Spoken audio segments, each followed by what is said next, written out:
Hello, this is Miley Cyrus. Did you know that Mike's Daily Podcast is completely independently created and produced? I wish I could come up with a new dance that makes people say it over and over again and make me feel like I'm some kind of a whore. But I'm not, because I am a creative person and an artiste. You should listen to podcasts that are created by artistes. Because most podcasts aren't. They're done by, like, big networks and corporations, or they're just lifted off of radio stations. I hate that. My dad is Billy Ray Cyrus. He used to have a mullet. And did you know that the big-name podcast players like iTunes and Stitcher show only podcasts on their front page that pay for their advertising? They're paying for that position that's so, like, whorish. I'm not going to use that word anymore because I know it makes some people feel offended. Sorry. Hey! Support independent podcasters. That's what it says on this paper. Because I'm Miley freaking Cyrus. And this is Mike's Daily Podcast, independently produced. It's a show. This show is clean, pretty much. Mike's Daily Podcast. Episode 810. Hello, it's Mike Matthews, broadcasting from the last place on Earth, located somewhere in Podcaster Valley, California. Today, it's the return of the much-loved feature, the MIKELOPEDIA Insanica, where we look at some interesting recent news that'll educate and amaze. Plus, we hear from Benita, the Disgruntled Fiddle Player, the Brewmaster, and baking soda may have a purpose other than making anything I bake taste absolutely horrible. Mike's Daily Podcast. You know, I only like to eat out when there's good food and it's affordable. Mike's Daily Podcast. And I also like to spend my money on the thing that is called a domain name for my website. I like a dish of beef chow mein when I'm fighting the werewolves of London. Hey, it's Saturday, and I once knew a guy who was in that church with the saints from the latter day. And I just got an email from Anchor Brewing. Mike's Daily Podcast. There is something that's annoying, and that's when you get a canker sore when you're chewing. Mike's It's really Daily an ouch situation. Podcast. John Deere, the engineer, Yeah! on the last show revealed that he built missiles for Redstone Arsenal in Huntsville, which we checked later, and he was mistaken. Oh, look who just walked in. Hi, Mike. It's Benita, the Rodeo Queen. How y'all doing? And it's a Disgruntled Fiddle Player, tell you what. What? That opening song was completely indecipherable. But it was true. I do like domain names that I can afford when I eat out. Still doesn't make any sense.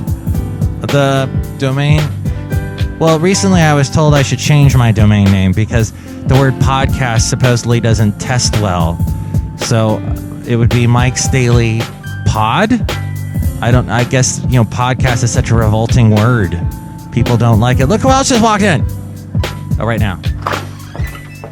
Hello there, Mike. I am the Brewmaster. I make the root beer. Oh, boy. You heard from Anchor Brewing Company?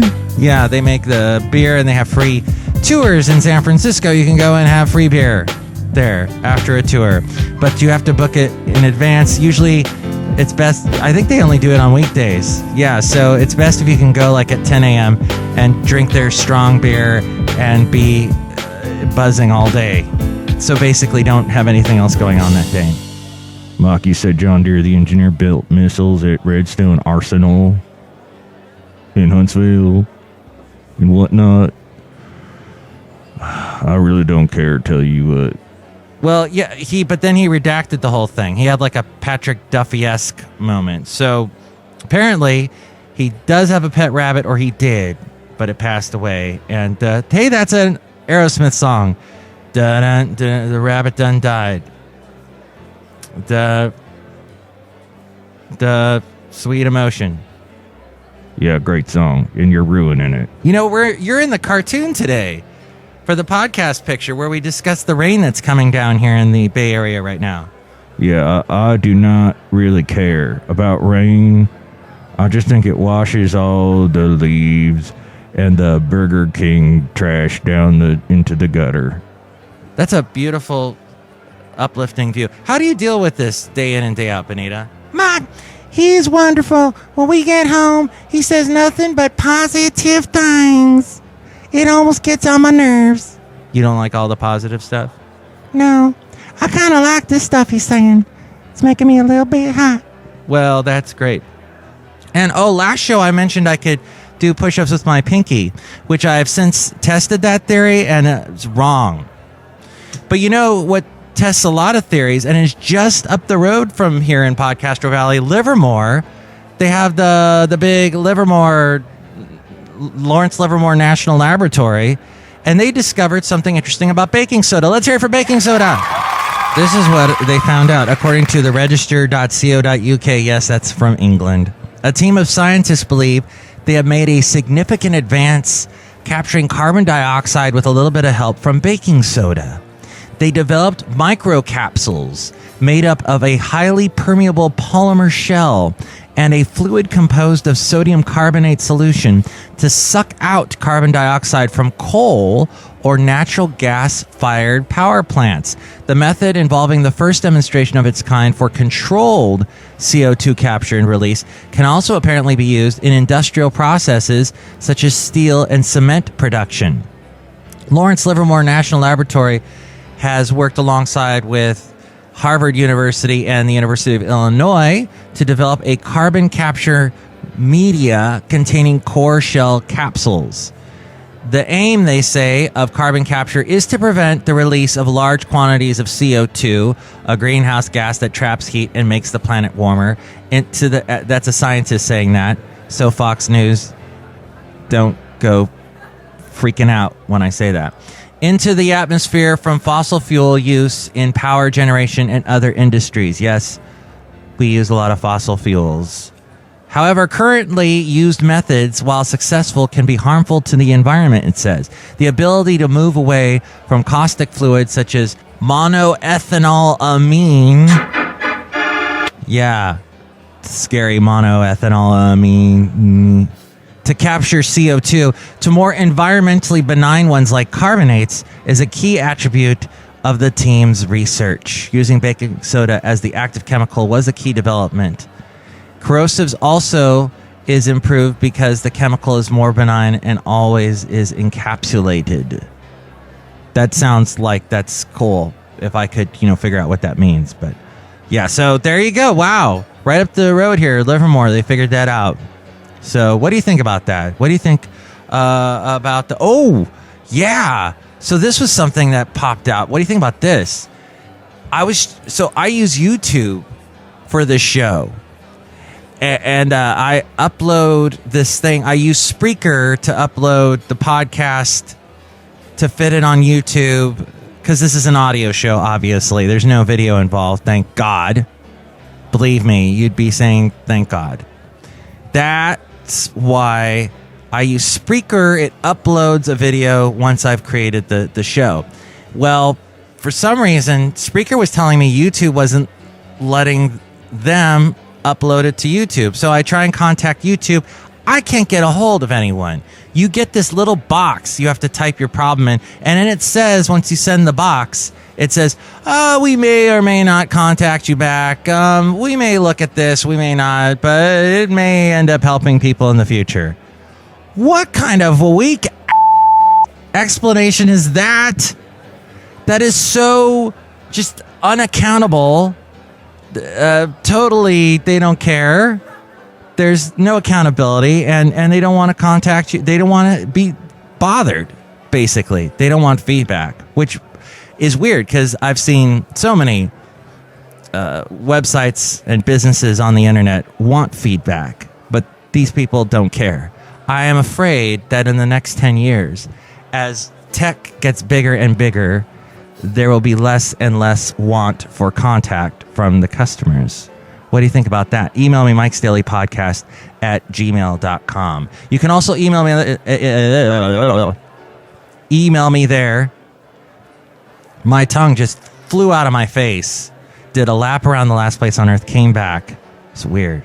And tell me if you'd like to be a guest on the show. You can email me at mikesdailypodcast@gmail.com.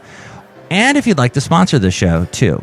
Speaking of sponsors, we have this. And now, a big thanks to our sponsor. Thank you, clickitticket.com, our sponsor. If you want to get concert tickets, sports events tickets, or theater tickets, clickitticket.com is where to go. You can Google it. And they also have a huge selection. You can Google it. You can Google anything. I don't know why I wrote that here, but they have a huge selection of tickets to any concert. Google. God, the Google got in my head again. Frick. Remember when a Google was something a baby did in its pants? You know, they call it that because they go goo-goo when they're doing it. They have a huge selection of tickets to any concert, game, or Broadway show anywhere. Well, the Broadway shows are in New York primarily, but concert games anywhere you're going to in North America. Who wrote this? Do you know what I'm going to do right now? I'm deleting this, so you will never hear this again. Gone. Okay, gone. Here we go. Click It Ticket has a large selection of tickets to the hottest concert tours this year, is basically what I'm saying, and that you can get a discount. Here it is. The big news. The discount. 5% off. That's a sizable chunk. 5%. With the promo code Mike's Daily. Okay, so you get a little discount there, and you can find that link right now at the top of mikesdailypodcast.com. Click it, ticket. And then also at mikesdailypodcast.com, we have links to where to listen to the show in a myriad of places on iTunes. If you listen to us there, please comment on the show. That helps our ranking, and more people find out about us that way, as you heard at the beginning of the show, how it's difficult to be seen on iTunes or Stitcher, which we are also on. You can also hear us on SoundCloud, TuneIn. We're on TuneIn now. It's an app you can have on your phone, listen to radio stations and stuff. You can also listen to podcasts. There's also Podomatic, Mixcloud, and Spreaker where you can hear us, and share the show with your friends on Facebook. We have the Facebook page. Like the Facebook page when I post a new show. Share it with your friends, and more people find out about us that way too. You can also follow us on Twitter. We're on Instagram, Yelp, and Tumblr. Also support the show through the Amazon link. If you're going to buy anything on Amazon, go through the link at mikesdailypodcast.com, and that helps us out. And we got the blog, the Daily Podcast picture, and all the past interviews are there at mikesdailypodcast.com. The MIKELOPEDIA INSANICA. Welcome to the MIKELOPEDIA INSANICA, where we look at some interesting stories within this book of facts and the figures. Interesting figures. Look at this figure. It looks kind of like a pear. What's wrong with pears? Are you afraid of pears? How about of pears? Are you afraid of... So anyway, yeah, here's some interesting recent news stories for you that kind of have to do with what's going on in our culture and our world today. But first, we look at names. Tired song keeps playing on a tired radio, and I won't tell no one your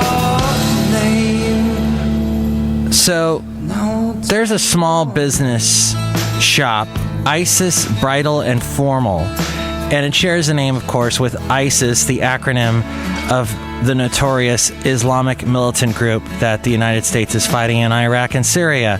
And the owner of the shop wants to rename this Southern California store to avoid any confusion with the group sometimes called Islamic State of Iraq and Syria.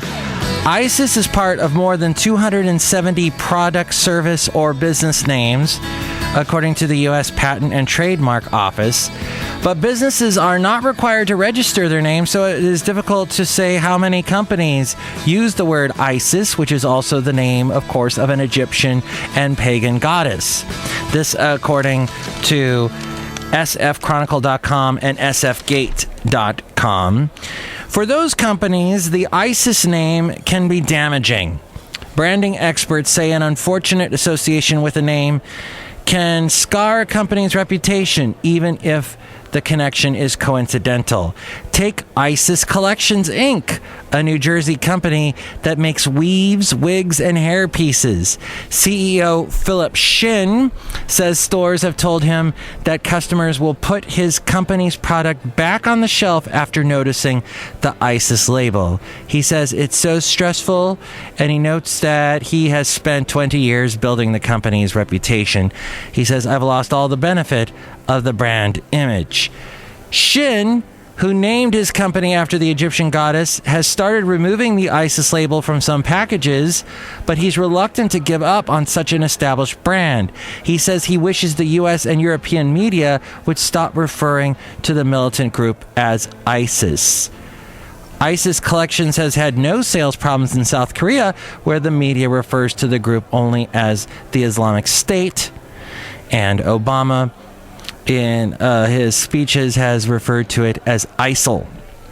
Another company, technology startup Isis Wallet, announced in September that it would change its name to SoftCard.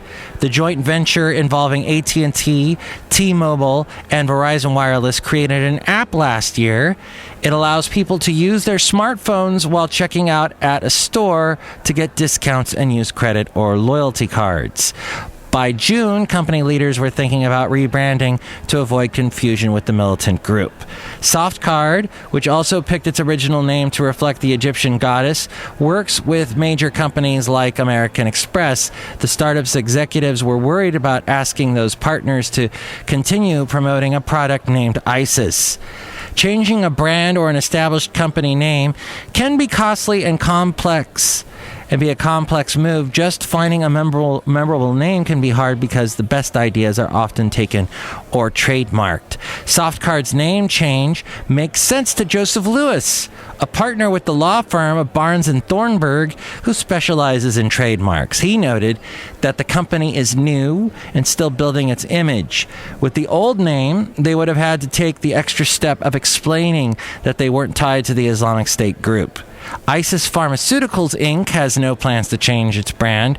It has built over 25 years. It doesn't sell products directly to consumers, and its name doesn't even appear on any of the products it helped develop. So far, only a few investors have asked company officials about their name.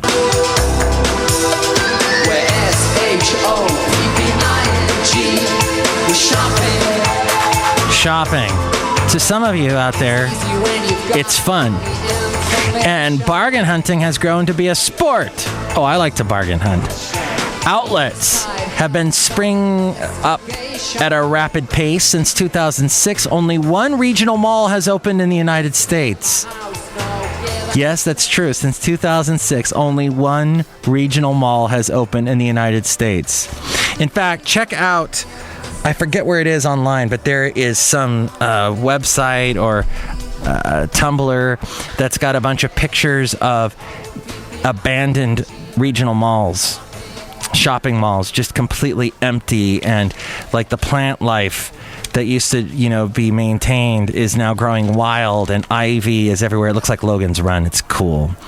But now, if you compare the opening of regional malls, how there hasn't been any opening since 2006. In contrast, 40 outlet centers in the U.S. and Canada have opened since then. By the end of this year, 11 more will have opened.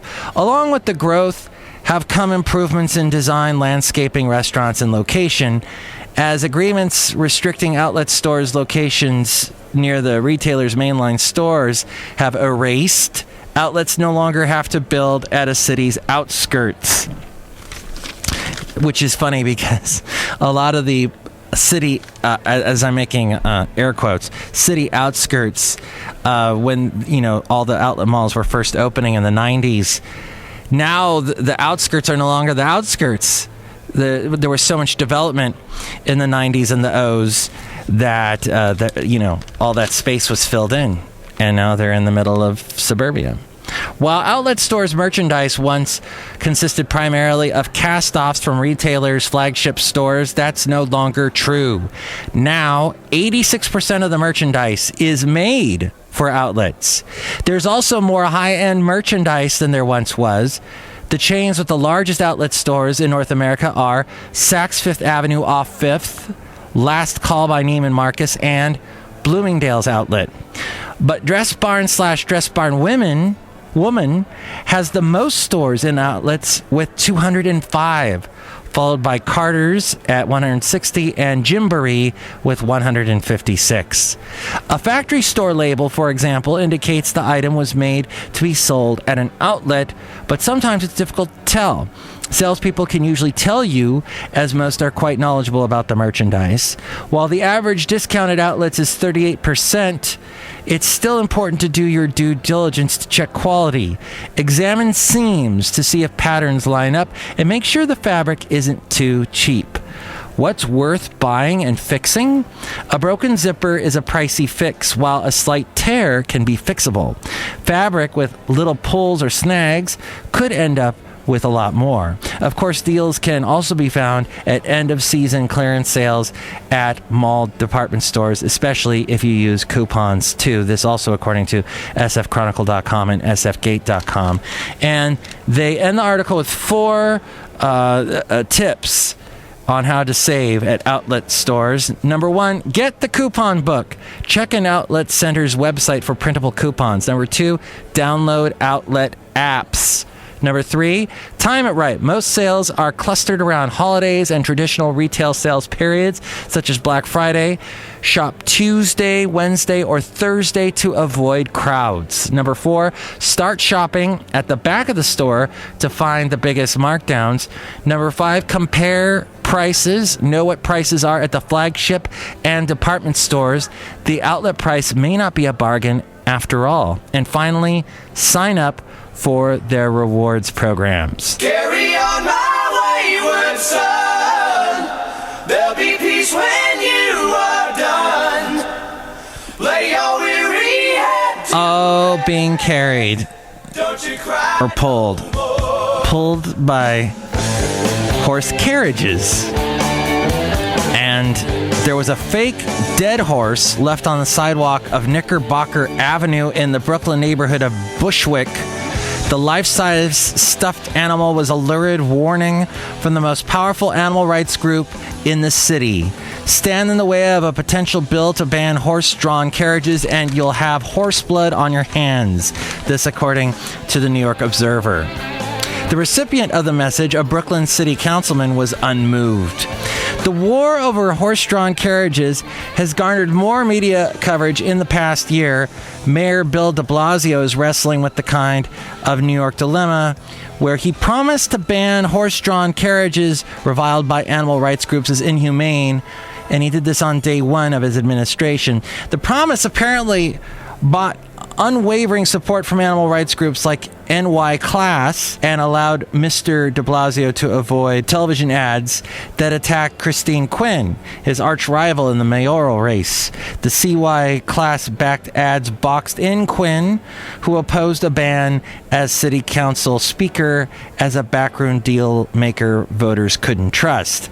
January 1st arrived and the horses went nowhere. The Teamsters Union, which represents the roughly 300 drivers who would be potentially out of a job if a ban is enacted, mobilized. De Blasio's cherished ally, the labor-backed Working Families Party, stood with carriage workers.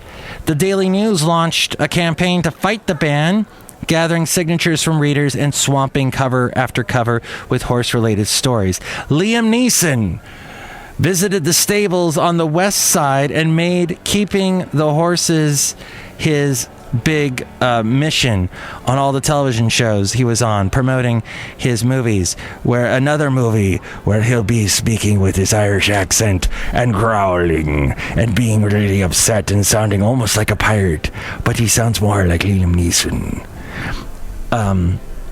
Polls consistently showed most New Yorkers want to protect the Central Park stables. A bill to ban the carriages has yet to be introduced in the city council, which replaced Quinn with a pro-ban speaker, Melissa Mark-Viverito. As much as de Blasio wants to pivot to big-picture aspirations, implementing his pre-kindergarten and housing initiatives, the horse carriage issue threatens to consume precious media oxygen. The mayor needs to reserve for other issues. Many council members, wary of irking the Teamsters, will only back a ban if they know all the jobs, which can pay as much as $50,000, according to Teamster spokesman, will be replaced. NY Class proposed antique electric-powered cars, a solution some argue is not practical. George Miranda, the president of the Teamsters Joint Council 16, says, the guys who do this type of work, the shoesmiths, the guys working in the stables, that's all they do. It's their whole life. They're not young people. A lot of them are immigrants. This is how they feed their families. And as Liam Neeson would say, they're not hurting. The horses are fine. Leave them alone. I'm Liam Neeson.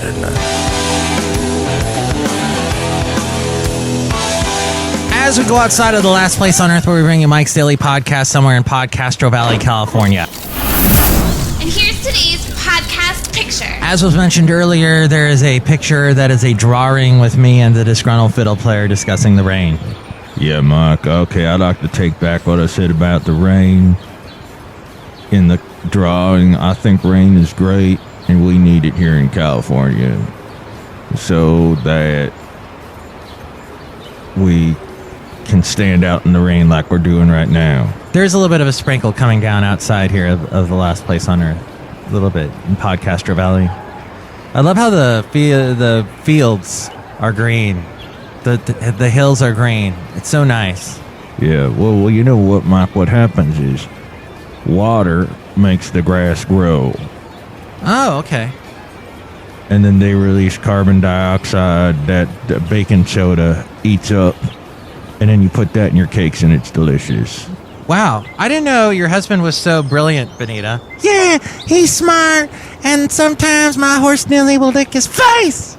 Oh. That's sweet.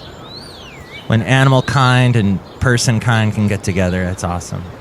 Mike, I don't know what we're talking about right now, but I want to go to Livermore Labs so I can drink some Anchor Brewing Company beer and then spit it out of my mouth because it's not as good as my earth beer.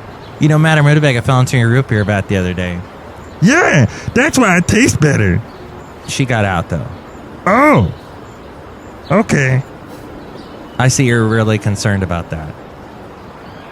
What were we talking about? Well, it's something anyway that Miley Cyrus appeared on this show. That was something. So thank you, Miley, for doing that. Continued success. Much success to you, Miley. I hope to see you on the Super Bowl next year. Do you have as many hits as Katy Perry? I don't think you do, but you know, you can still show up on the Super Bowl. Everyone will be happy to see you. And if you could do a push-up with the pinky, that would be amazing. Just keep on doing the CrossFit-idiot thing. Hey, I saw so many CrossFit-idiots over in Jack London Square the other day. I was over there. Beautiful day. You could see Jack London is an awesome place in Oakland because it's right there on the Oakland Harbor. You can go and see the San Francisco off in the distance. It was so clear. And then there were all these CrossFit people picking up 10-pound basketballs filled with sand, throwing them at each other and jogging. All young people in such good shape. It made them feel so self-conscious. Mike, why did you go into an Italian accent? How did you know that was Italian? That could have been my Portuguese accent. No, it sounded like you were going to make a pizza.